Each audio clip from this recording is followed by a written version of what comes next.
Everyone. This is Jonathan here, back for a podcast after taking a little break over the Christmas holiday. I wanted to switch it up a little bit different today. Today, we're going to talk about church planting. Um, that is actually the main thing of what I do.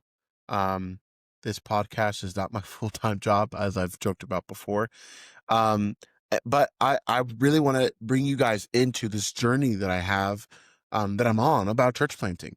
That's really why I wanted to start this podcast. It's not inherently just to talk more about theology and things of the church, which I want to, but what I really want to bring you guys into is what it looks like to plant a church. And so let's kick this off and let's talk about this today. So, church planting. I know that that word, that phrase can mean a lot of different things to a lot of different people. And for some people, that could have maybe a little bit more negative connotation. But for the sake of this podcast, let me define what I mean by planting a church. What I mean by planting a church is not going in and starting this new community and stealing people from other churches to make your brand, to make your church bigger and to push out the old existing churches. That's not what I mean by church planting. And I don't think that's what the New Testament means by church planting. When I'm talking about church planting, I mean going into a community that has a need and starting a church to and meeting those real spiritual needs. For me, I'm not against church planting in places that have already significant access to the gospel. Right now, I live in the DFW area, and there's a plethora of churches. I still think that there could be more churches planted because there's a lot of people that live here. And when you compare the amount of people that live here, plus the emerging immigrant population and the amount of churches that we have, I think that there's something that needs to be done there. For me personally, when I look at church planting, I look at going into a place, into a community that maybe needs a lot of extra help. So for me, that is San Diego, California. San Diego is 92% unreached. That is an insane statistic. Um, there are way more people than churches that are there. And the particular neighborhood that I'm looking at planning in has 90,000 people that are there. That's a lot of people, and there's just not a lot of churches that are there. For context, I'm a California native. I'm born and raised in Monterey, California. And one of the biggest culture shocks that I had when I moved to Texas when I was 9 was the amount of churches that were here. There's a church on every corner here. Now, not all of them are healthy, but a lot of them are. A lot of them might not be the style that you want or that I prefer, but there's a lot of healthy churches that are there. And I didn't experience that in California. There's a lot of churches. A lot of them are Catholic, which, I'm not here to talk about Roman Catholicism today, but I definitely did not feel their their their influence in the community. They were there. Then there was Episcopalian churches, which where I'm from, like they're all like super progressive and super liberal. I'm thinking about this one church that I know in my hometown that they had this banner with the gay pride flag on it, and they're like all are welcome. And while at face value I agree with that statement, I believe all are welcome, but you come as you are, but not stay as you are. You know what I mean? Um, and this church was more of on that flavor of, you know, you know, come as you are and stay as you are. And there are a few churches like that, Episcopalian, Lutheran, and Methodist. These more liberal streams of the Protestant church. I saw them, and then there were a few non-denominational churches, like the one that I grew up, my grandfather taking me to. I recently went this last summer and I visited that church. Um, and you know, it's a big church, but I asked myself, why did grow up not feeling their influence in the community? Why did I not why was I not reached with the gospel? And I find it that I'm not trying to say, I'm not trying to create this problem and pit myself as a savior. There's a lot of genuine gospel work that is going on. I could think of a few church planners, a church planner, in particular that I'm thinking about, who came out of the village. He planted in the LA area, and I know I haven't met him personally, but I've heard many things about him, and I know that they are doing a lot of good in that area. Um, I've met another church planter from Acts 29, that, they're planted, and they're going after it. I know of other church planters that are affiliated with the SPC or with Acts 29, that, they're trying to, they're trying to make an impact. But the problem is that there's just not a lot of that gospel centered, um, movement in the state of California. And for me, my calling, what I'm really passionate about, is naming Christ where he has not been named. Paul talks about that in Romans 15. He's like, my ambition is to name Christ where he has not been named, so I don't build on another one's foundation. Look, I love my home state, and I'm tired of people trashing my home state like, like there's no hope for it. Like it's just going to hell. It's Sodom and Gomorrah, and that's it. No, the gospel is way more powerful than the spirit that is at work in the state of California and in the world. You know, uh, if God can conquer the Roman Empire, the perverse Roman Empire through the gospel, what what could he do with the state of California? He could do whatever he wants to, and California is a place that historically has been a breeding ground for revival. And I believe that God is calling me to take my small place in the state of California, to reach in the state of California, in the city of San Diego. Um, and some things about San Diego is, San Diego is a city that has a growing, emerging immigrant population, and I don't just mean from Latin America, which is a given that it is right there on the border of Mexico, but there's a lot of people um, that are coming in from other countries. I have a friend of mine who just contacted me with one of his lifelong, best friends from university. And he is there in San Diego, and he's interested in the gospel, and he comes from a Muslim background, and he is curious. He wants to know more. And so there's people like him. There's um a lot of people from East Asia. There's a lot of people from the Middle East.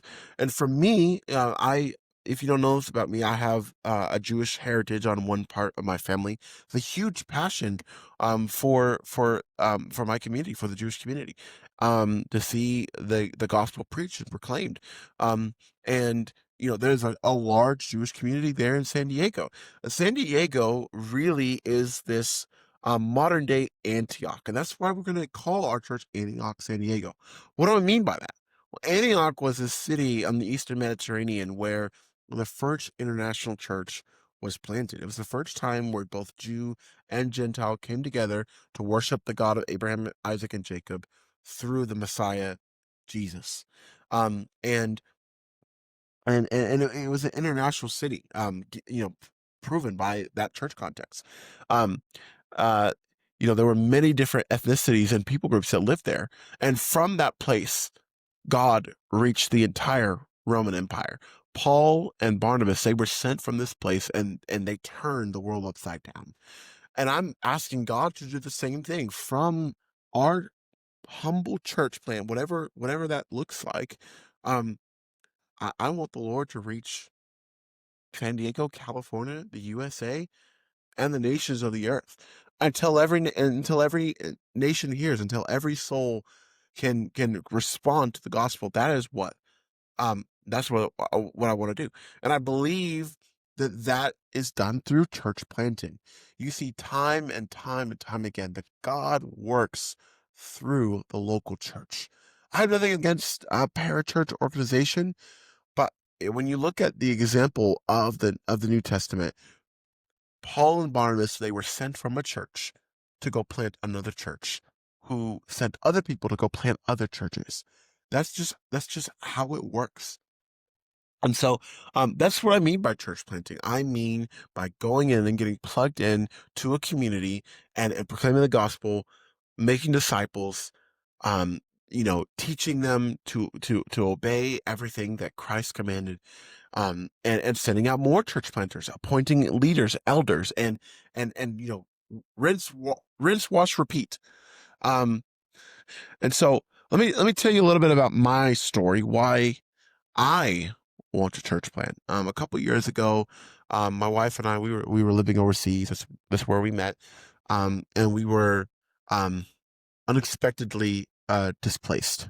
There's just a lot of visa changes going on. It made it really hard for us to stay. And we really loved the place that we were living at.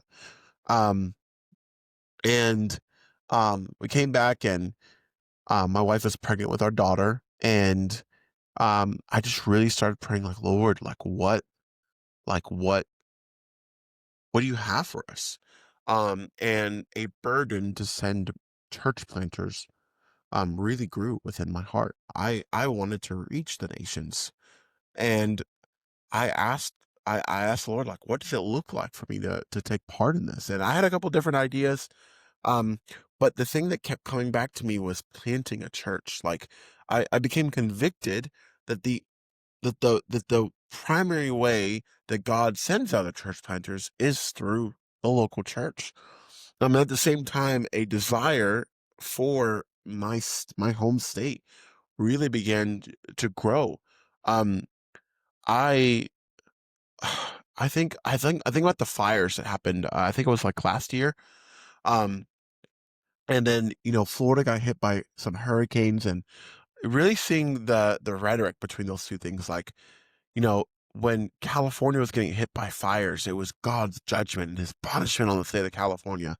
But then when Florida got hit by um hurricanes, it was, oh, pray for the people of Florida, you know, may God spare them and save them. And I just I just, as a native of California, I just had a hard time with that. Like, why are we wishing judgment on one group of people and wishing mercy on the other? Oh, that we would wish mercy for all people. And really seeing that there was a lack of gospel access in the state of California. I grew up, like I mentioned earlier in the episode, like, in the state of California, like, there just wasn't a lot of gospel centered churches that were there. And I think people, particularly in the Bible Belt, they have a really hard time um comprehending that. I think their view of everyone, because it's the way people in the Bible Belt grow up. You're raised in church, and then you become an adult, and you either stray from God or you follow God, do the right path, and you get married, you get the job, and you live the American dream. That's the Bible Belt picture of Christianity. And so when they're looking at states like California, they're like, oh, they assume that they have the same upbringing as they did. And the reality is that cultural Christianity died out a long time in California. And honestly, that's probably a good thing. Because I find a great frustration with cultural Christianity. I Don't get me wrong, I want Christianity to really inform and shape our culture, but this Bible Belt type of Christianity, I often find myself very frustrated with, because it's blind to the fact that that Southern Bible Belt culture is not Christian culture. It's Southern culture. Um, I digress from that. The point being is that that is the assumption, and the reality is, I grow up. I'm thinking about my childhood, and I never once heard the gospel growing up in California.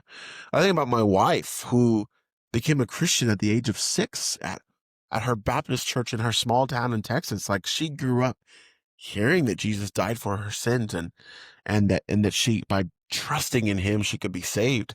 And I have Like, I think about it, I have no memory of hearing that.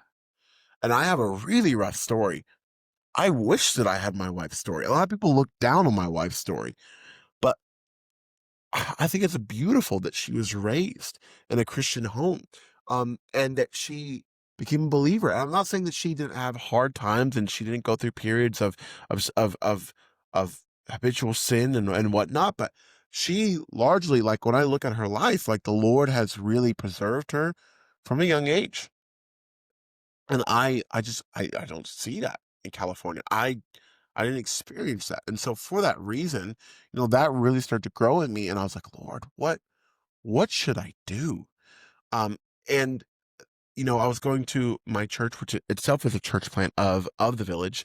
And and and my pastor, he recommended me the church planting residency with the village. And through a whole long process, I got accepted into that, and I really became convicted. Like the Lord is calling me to reach my home state, to preach the gospel. How is that done? That's done by planting churches. And so it comes between a mix of burden and theological conviction. I have the burden to reach my people, to reach my home state. Theologically, how do I reach that? By going in, loving a neighborhood, loving a community, and planting a church. And so that's what I'm gonna do. I'm gonna, God willing, I'm in this residency until the end of November, and then we'll spend the holidays with family. And God willing, 2027, we're gonna go out and we're gonna plant um Antioch Church, and we're gonna start from the ground up. We'll start from a house church, and we'll see what direction the Lord takes us. I have big dreams for this church. I want to see the Lord turn the city of San Diego upside down. And that's really what we're after. And so that is a little bit of my story of why church planting, and why me, and why um I can add one more thing. I actually just recently had an assignment of having um to defend why I'm called to plant a church. Something that I've thought about um is that when I look at my life, when I look at what the Lord has done in me, and in the last 2 years, how he has shaped me and how he has put me through the fire, I really believe it has been to prepare me for this task. Like, I look at the immense trials that I have been through. It is insane, the things that I've been through, my family has been through.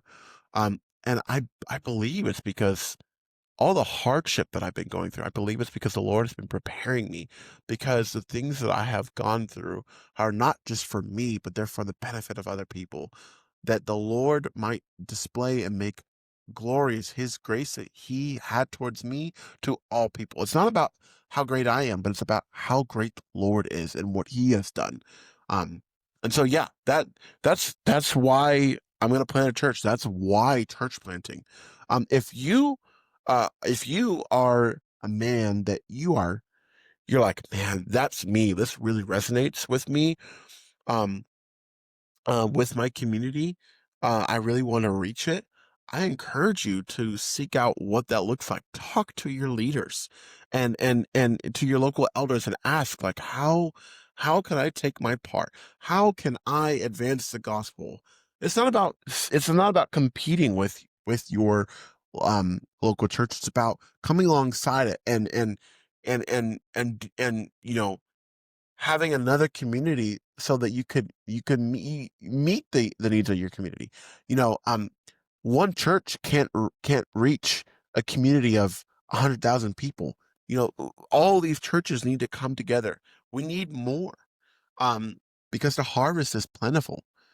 Jesus says the laborers are few, and so if that is you, like, hey, like, comment on this post. I'd love to talk to you about more about my journey, and let's, talk to your elders. And like, let's look at like what that process looks like for you and your family. So, yeah, that is it for this episode today. I hope you enjoyed it. I hope it gave you a little bit of insight into my journey. if you would like to sponsor this podcast, or if you would like to fund me in this process, comment below this video and I would love to get in contact with you. This is, I can't do this alone. I need all the help that I can get. And if you are interested in really um, advancing the gospel in the state of California, let me know. I'd love to partner with you. Hope you all have a good week. You have a happy new year, and may the Lord bless you and keep you.